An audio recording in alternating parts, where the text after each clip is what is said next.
Remember what you said about this scene. It could hit me alive. Now I know what you mean. But I see it all like a movie screen, and I just follow. Hello, welcome back to the HR Blockchain. We are now in our 5th episode with a focus on global HR, which I am so excited about. A lot of our viewers have been emailing me, and I've been talking to a lot of different heads of HR about this. And what a better way to do this, what a better person to have than Monica Willis from Solarwinds. And I'm going to allow her to introduce herself with her title, because I usually chop those up pretty bad. So I'm going to go ahead and let her do that. Thank you so much, Absolutely, Leo. Monica. I am the head of global HR operations over at Solarwinds, and that can mean a lot of things, a lot of different places, but basically I'm in charge of global HR technology enterprise-wide, as well as an HR service center and global mobility. Fantastic. So global domination is the point. And tell me, if you don't mind, just a little bit about what Solarwinds does for our national viewers. I know locally here, people kind of have a good idea, but maybe just give us a little bit of background, because that name could imply a lot of things. It sure can, and Right. usually we are confused with the solar industry, which we are not in. Right. We are in really IT management software.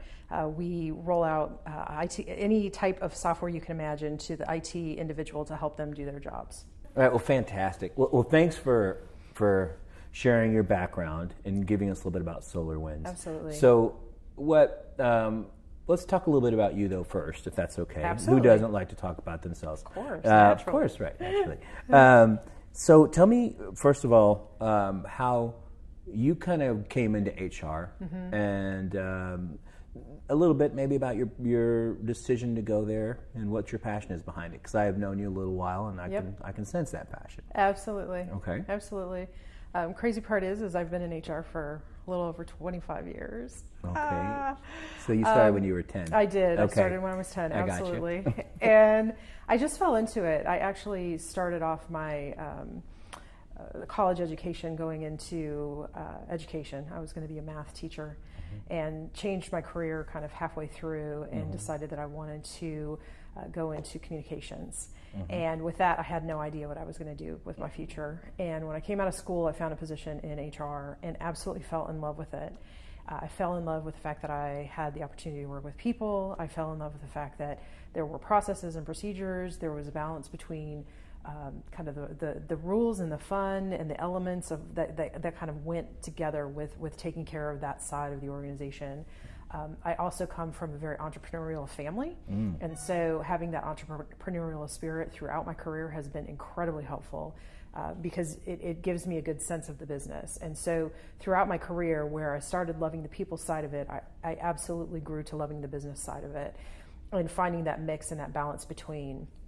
My background, I really started more on the generalist side. I moved into TA. I was a headhunter for a while. Stopped doing that and moved back more into the business partner side of it. And when my husband and I moved to Austin about 10 years ago, I took a position with Dell in HR operations. And who knew the passion for HR technology would come out in me? It was actually a really interesting twist in my career chain. So you're a Dell. Absolutely. Oh, wow. I remember that you started at Dell. Fantastic. And so a little bit of the background there. I am interested in diving into that a little bit. So is HR a field where you feel like you're impacting change within the organization? Yes. On both the cultural level and the personal level? How do you see that? Absolutely. I mean, I think that it's on all levels. So as a business leader, as an HR leader, you have to be a business leader. You have to sit down with the business and understand what are the driving factors, understanding what is the mission and where is the organization headed. That meshed with, the cultural elements, the team elements, the business elements. HR plays a part in all of that. If we know that our revenue targets are X, and we know that it's going to take people to get to, Y, you have to be able to build that together. Being able to understand things like what is it going to take to actually for my world very specifically, what is it going to take to implement HR technology, and what does that investment mean over the long term? What does that mean for the productivity of the organization? What does that mean for engagement and turnover rates, for example? How are all of these things tied together to really improve the business and the bottom line? At the end of the day, absolutely impact it from an HR perspective. Okay, so a lot of dynamics to that answer, so Absolutely. I like it. The main reason well, first of all, thank you so much for your time. Absolutely. Thank you. It's precious to me that you came here. I'm so excited. I've always been excited to engage with you whenever we've had an opportunity to. I will tell you that this globalization, I guess that's the best way we can put it. Mm-hmm. I'm an Austin guy. I've been here a long time. And the more I see our companies here in Austin, I see 50 employee companies with employees in the UK. I see, 30 employee companies, and I see companies like your size, enterprise, large organizations with that same need. So I want to kind of draw that back a little bit and say, okay, I'm an HR person. I'm about to go global. I'm about to have global employees. Mm-hmm. What are the kind of some of the key advice points that you would put on that, in the sense of, well, let's take it from maybe a technology sense, and then at the same time after that, maybe a cultural sense, in the sense of how do we deliver our why and our message and everything to these folks across the pond? Okay, no, I think that's a good question. And what's interesting is I actually think the answer is similar. Okay. Whether you're talking about people or technology, you still have to take a new approach to it. And so when I start to think of the global organization or the global world that we live in and where we're headed, one, it's incredibly exciting. I absolutely love working in global organizations because there are so many different flavors and spirits and cultures and languages and sometimes challenges that you have to overcome, and you have to think much broader than you if you're just a local Austin business, for example. But what's super challenging about it, obviously, is that there are different cultures and there are different languages and there are different facets to it and flavors. The way that I believe is best to approach it is literally to sit back and listen, to really truly get to know people in the areas where you're maybe heading. Even if it's as simple as, I'm headed to the UK, I'm going to open up a small sales shop there, a couple of people. It is still really, really valuable to get to understand that culture, get to understand the people, what's important to them. If you can't travel there, it's important to do video conferencing. When you talk about technology, it's amazing because you can actually have a video conference with somebody halfway around the world. And maybe it's not quite like sharing a meal with someone, but it's close. It's incredibly close. But you have to listen, you have to understand, and then you can go and maybe approach the technology piece or maybe approach the cultural piece.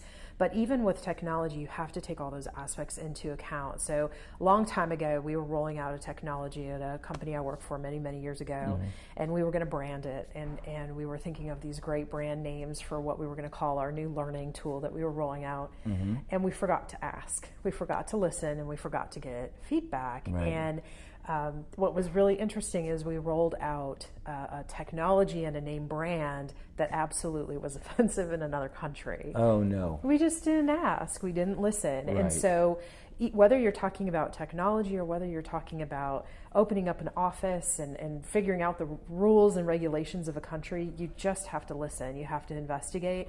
People will tell you. There are experts all around the world, and it's amazing how much they want to share their story. And so if you can travel, the other piece for me is getting to know people on a personal level is so important. And it doesn't have to be deep personal level. Like literally go share a meal with somebody and you'll find out how much you have in common.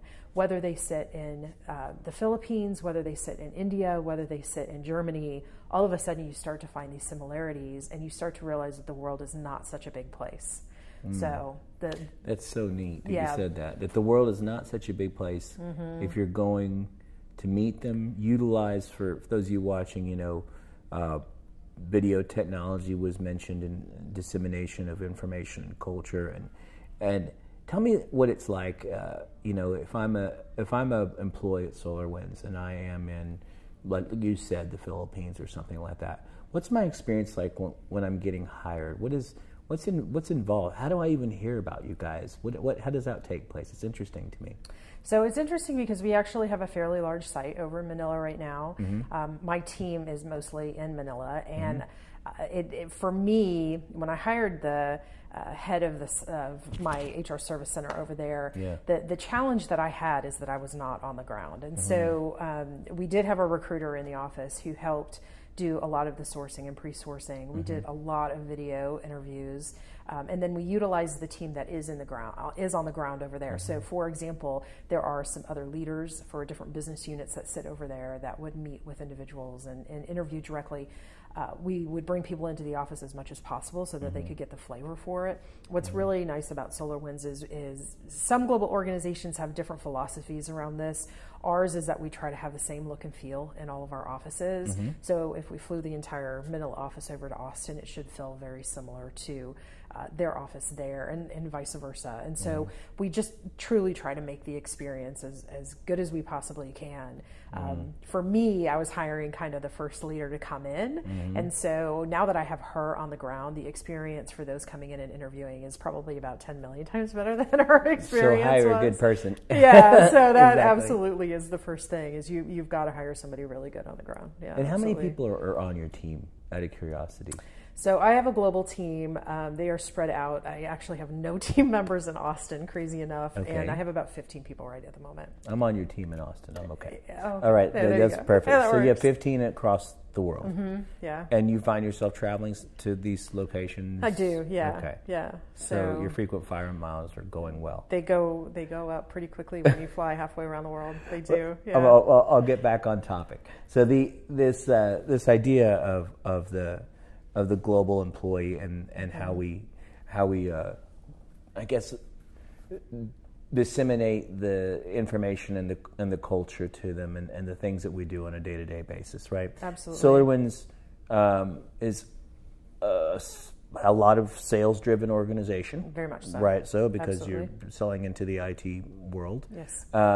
And so is there something particularly culturally that you guys are trying to make sure they understand about your organization as they come on?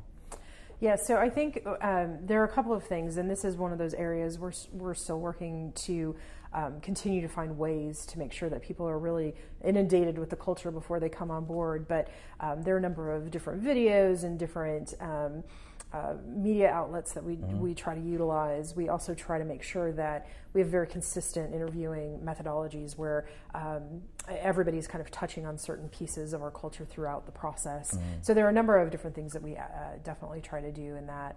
And then, of course, just making sure that they are witnessing kind of and experiencing a lot of the team as much as possible. Right. And I noticed you said earlier, terminations and retention and those type of things you mentioned. So when you're talking about, the termination piece, and this came up in another blog interview, right? So when we terminate somebody, are we learning? What are we learning at that point? And for those folks who are in organizations where they're terminating and they're figuring out whether it's global or not, and I'm sure there's specifics to both ends, by the way. There so, are, of right. course. So, naturally. what are we learning about the next hire from that termination? Does that make sense? Yeah, absolutely. So we try to gather as much information as we can about their experience and trying to understand why they're leaving, what has occurred in that experience. And sometimes maybe we're making the decision too. And so trying to understand what maybe didn't work for those individuals. We have a very intensive, you mentioned the sales side of it, we have a very intensive sales program where people are brought on and actually put through a very in-depth kind of not just product training knowledge, but also company training knowledge process, so that they are set up and ready to go by the time they hit the phone. So it's there are a number of different aspects to how we not only gather the data, but also take that and then turn that around and making sure that we're continually improving the processes and the procedures and the training and the development that we do for folks, and encouraging kind of that growth and learning as we continue to expand. Global compliance. Is yes. that something that's in? Is that in your alley right now? And Absolutely. is that something that keeps you up at night? And Absolutely. Okay. So what do we do? Who do we turn to? You know, what do we like? If you ask me right now, I'd probably walk out. So I'm just I'm not exactly sure. So I'm wondering, I don't know what the particular laws might be in a space, or I know the United States pretty well, and I know if you live in Pennsylvania, it's a lot more complicated than if you live in Austin, Texas. Very much So yes. I guess my question would be on the compliance piece. Where do you go, and how do you manage that piece?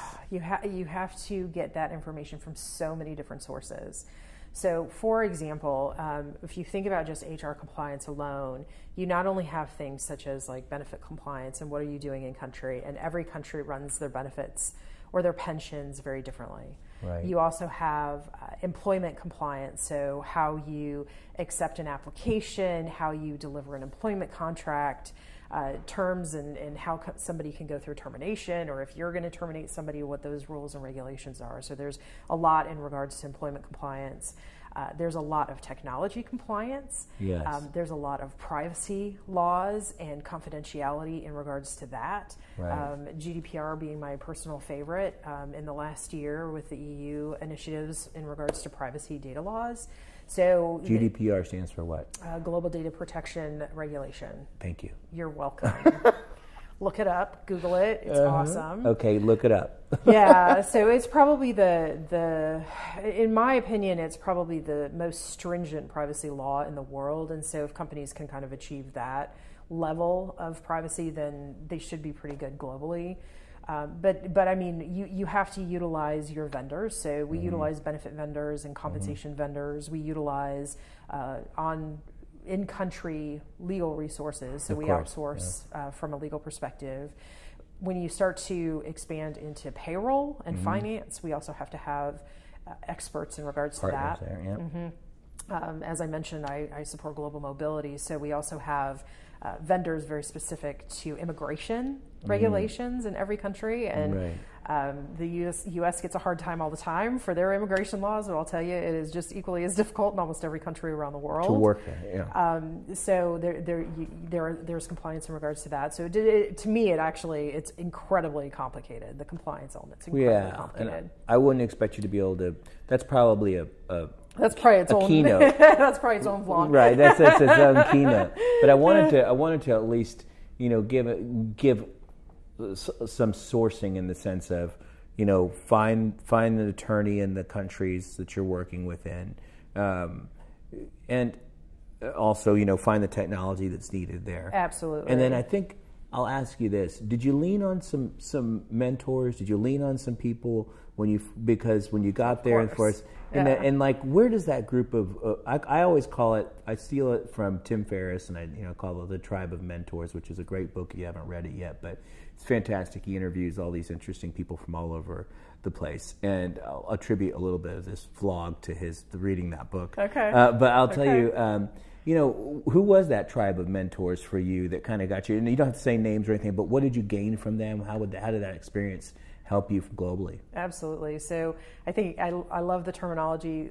The tribe of mentors are critical, and they come in so many different shapes and sizes. And there are people that I have worked for, there are people that I have worked with, and there are people that have worked for me that continue to help and guide and shape me and share best practices, and are people that I can reach out to at any point with any random question that I may have, and vice versa.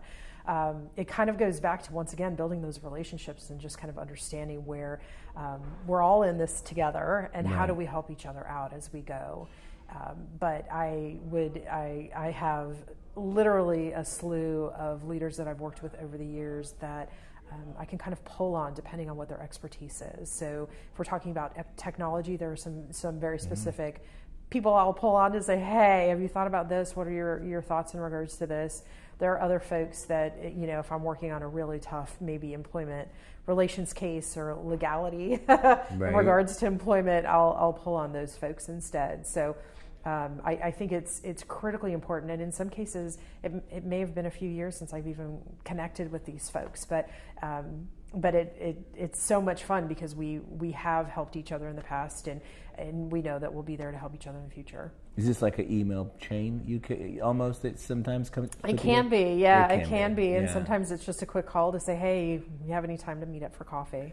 This is something I've been, we've heard, and I'm trying to, drive it kind of home, is that you really need to have that support system. Absolutely. And I always believe kind of in the rule of 5, right? You're the byproduct of the 5 people that you choose to hang out with the most, right? Yeah. And so, unfortunately, that means some tough decisions sometimes as far as friendships go. True. But I think it's great for people who are watching this, who are entering into HR, to make sure, keep those connections, keep those communications going, even if it means getting out of your way of your schedule and having a lunch and even mentoring others. I'm sure people call you for questions on stuff all the time. And oddly, I tend to learn as much when they make those calls as they do. So you have to embrace those conversations. Absolutely. Yeah. And so you said something earlier, and I'd love this. You kind of mentioned, we didn't listen and we weren't the last to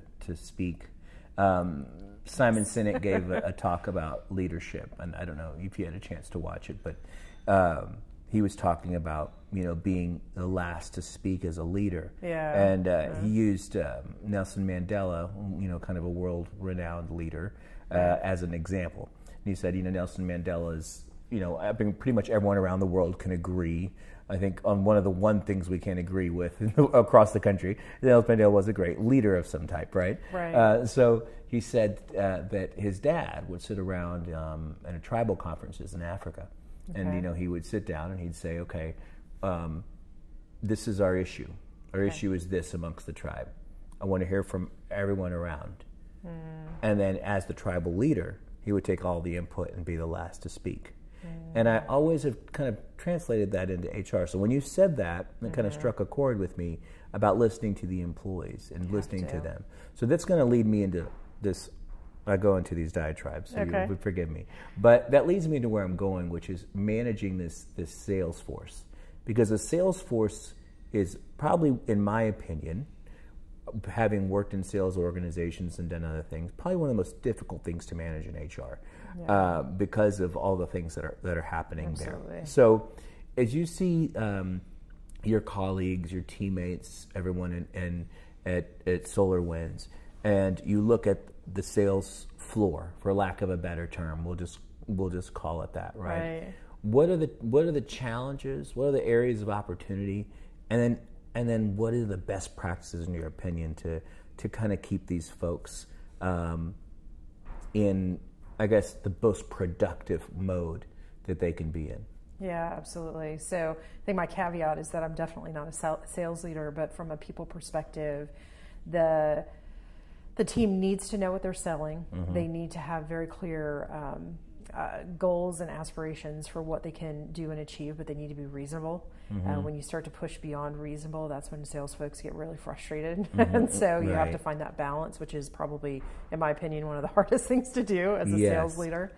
And then just keep them engaged and keep them going. And to do that, in my opinion, you do need to make sure that you're checking in with them. You need to make sure that they are telling you what's working and what's not working.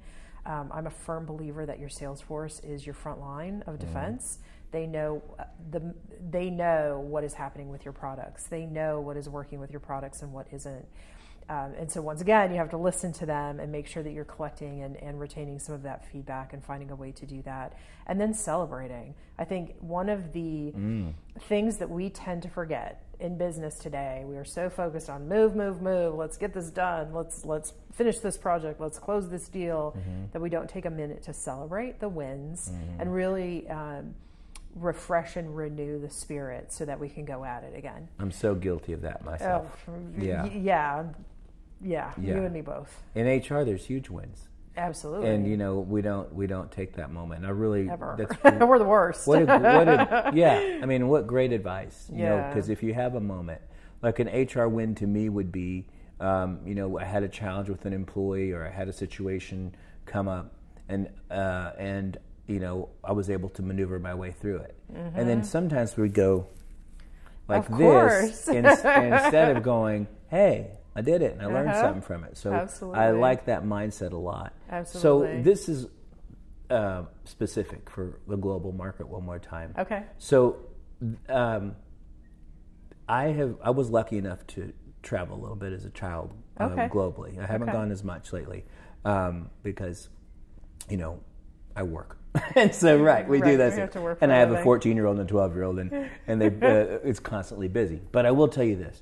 When I traveled, I noticed, as you mentioned, like with the title of that software that you built, that was maybe offensive to a certain group of people. Absolutely. Okay, and this is where I'm like fascinated, is when you're dealing with individuals, and you said you went out to dinner, you get to know them, you notice the world becomes a smaller place. Absolutely. Does that also apply strategically in dealing with HR issues on a global scale? So, Absolutely. So we don't run into I would feel like, and perhaps there are cultures that aren't as maybe rambunctious as ours would be this way to say, or they find we're more reserved than our culture here in the United States. Right. Who don't post everything they eat on Facebook, and so So my thought process is, and nothing against that, but it's just fun. But the idea is that they're a little bit more reserved. Maybe they're not going to be the first to speak when there's an issue or something Absolutely. like that. Have you experienced things like something like that, or gone back and reflected on that, and how do we handle that, you think? That actually is probably one of the larger challenges that we have when we go into the global marketplace, because especially if you're building teams globally, trying to make sure that your teams are being open and honest. I think, it does become really important to think about people as people, getting to know them, getting to know their culture.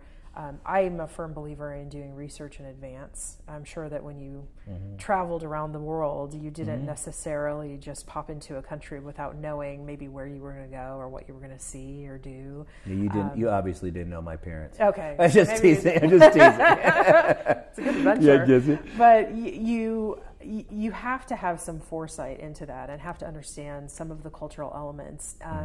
And then there are times when you sometimes have to make sure that you're following through. So if you're telling your team to speak up, but you're not listening or taking their advice, then all of a sudden they're really not going to speak up.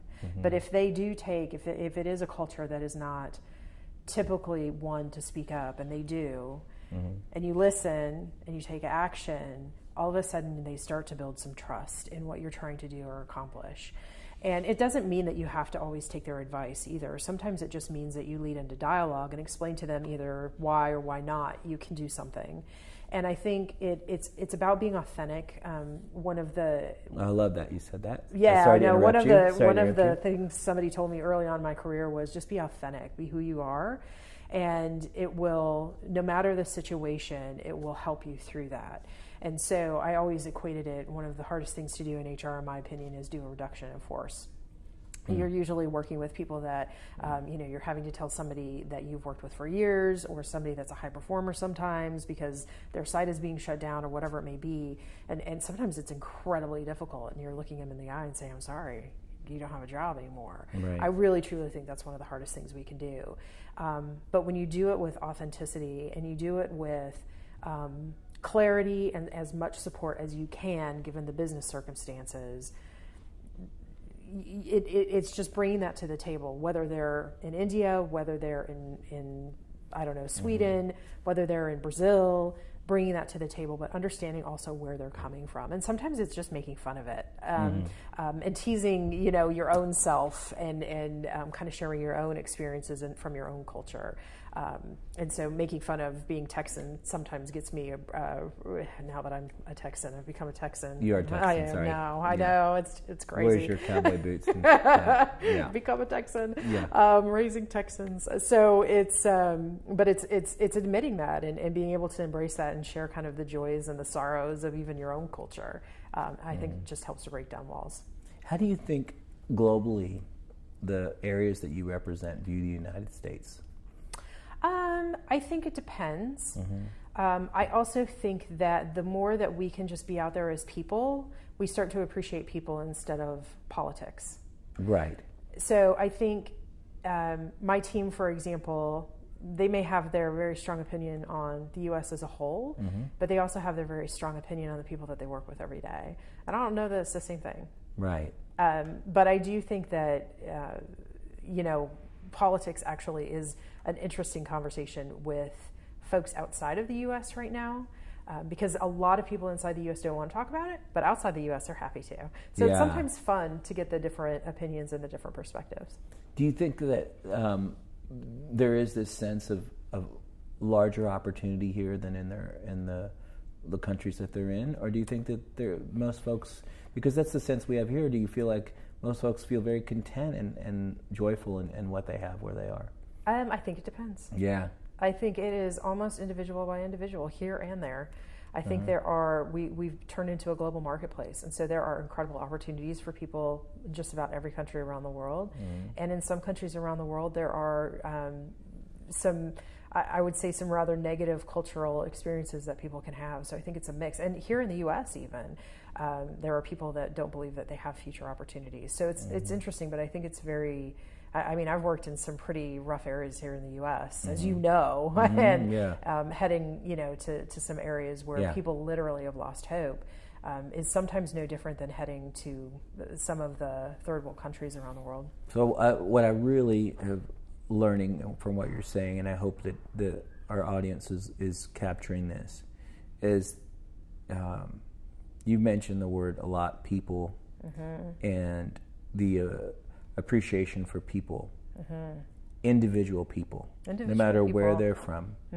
How we handle those people is consistent, and I feel like you're leading from a place of empathy. Absolutely. A lot, which I am preaching about a lot as you watch this vlog series as we go, and I just absolutely commend you on that. There's no doubt that your career has been as successful as it has due to that, and I'm just always in shock, kind of, when we do these. I'll be honest, I'm always in shock at how much information is disseminated from people. Because I will tell you just real quickly that the goal, the reason that we do these, the reason that we talk, right, is I would like every person in HR, to be able to say, okay, I'd like to create an environment, and I stole this. I steal everything, right? That's good, and I'd like to create an environment where people go to work, they're happy every day, they feel safe, they feel productive, and they feel appreciated. And I feel like from what you have described to me, this is happening on a day-to-day basis. It doesn't happen all the time. You can't make it always work, not right? For everybody you every can't day, make but... it work every single day. Yeah. And I know you're not, having to deal with the global piece is its own. I don't know. I guess I won't call it its kind of a beast, but it's its own challenge, and it sounds like you've made it almost sound fun.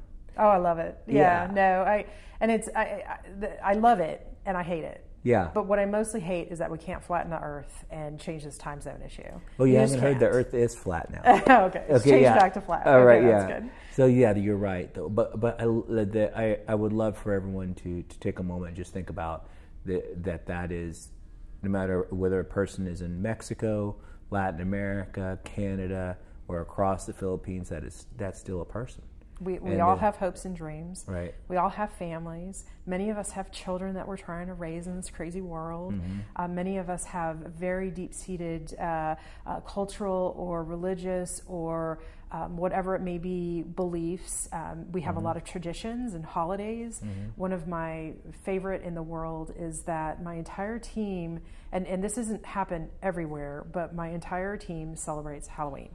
And so in every country where I have team members, Halloween is a big deal. Oh, cool. And I didn't realize that until this last year, but out of all of the annual holidays that occur around the world in various countries, that is one that we can embrace as a team. And so we did. It was hilarious. But it was, but you don't know this until you start asking, right? And so it's very complicated, but it can be very fun if you let it be. Yeah. I want to congratulate you guys on announcing an initial public offering. Thank I know you. we can't really dig into that right now, but Right. that's okay. I've been there before. Yep. The company that I worked for did the same thing, and during that time we had to be always in compliance. So I understand Absolutely. that we have to be a little bit careful about that. So we won't dig too deep into that, but at least I'm excited that that's coming, and you'll hopefully get huge revenue streams to create incredible global systems and technology with that. Absolutely. So I would, I love the stuff you've shared, but now I want to I'll share one story with you if you don't mind. Not at all. Okay, Go. because this is Absolutely. fun. It's actually a story because of this globalization idea that you mentioned, Okay. and it touched me a little bit. I had a real rough day. I think it was last Tuesday. This Tuesday, it was the 4th of July. It was Wednesday, right? Yeah. Real rough day. We all have those rough days. And I'm driving home. My phone rings, and it's a number from, I don't know, San Marcos or something. And so I answer it, and it's a young Indian gentleman on the phone, and he's telling me that I owe the IRS an X amount of dollars, and that I'm going to be thrown in prison unless Fantastic. I pay the IRS the X amount of dollars. Awesome. And first he called me Elizabeth, and then he called me, it was obvious that there was something happening that wasn't legitimate. And so, I thought, well, I'm just going to hang up. And I said, wait a minute. I don't want to just hang up. Because if I'm doing all these vlogs, I'm doing all these interviews, and I'm learning so much from these, and if I hadn't done these, I don't think it would have happened. Okay. I started talking to him. And I said, ask him questions. Do you have a family? What do you do? I mean, where do you live? What city are you from? In India and so forth. And we kept a little bit of dialogue going the whole time, though he's still kind of pushing this. I'm like, look, man, it's okay if you tell me now that this is a scam. Right. And so finally he kind of takes a moment, and he kind of pauses and breaks down, and in tears he tells me this is a scam, and I don't want to do this anymore. I said, he goes, I don't want to do this. I don't want to represent my family like this anymore. And now we're almost home, and this is 30-minute drive home. I was driving up in the hills, and I'm telling him, I go, all right, man, well, you got to go over to American Express or go to Sprint or go, I was thinking of any companies I could think of that had an Indian presence that he could go to, and because his English was fantastic. Oh. And the call ended. He thanked me. I told him I would keep him in my thoughts and prayers, or however you want to put it. Yep. And I hung up, but I still had this empty feeling that I didn't do enough. Okay. And what because I feel like I should have got his number, I should have got his name, I should have figured out where he was from, I should have figured out how I could help him. And as we talk about this global issue, it makes me feel so good that there's companies globalizing, going out. Hopefully, there's no tariff wars, but hope and that slow that down. But or if there are, hopefully they get resolved. Whatever. Right. I'm not political on this show at all, believe me. And so the idea is just, hey, that story. I wouldn't normally tell you that story. It's a great but story. But because you told me great that story, what you told me, it drew it out of me, and it brought me to a place where I was thinking, this is what globalization is about. It's about human beings. It is. And if you forget about that real quickly, then I think the companies lose their course in that direction. There's no question. And what's funny is you probably changed his life and his future, and you don't even know it.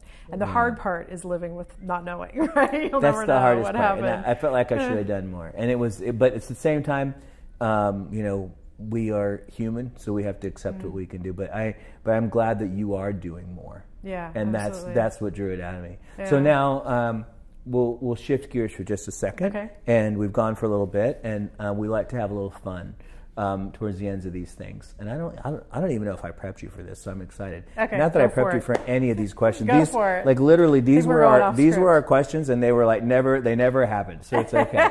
I mean, honestly.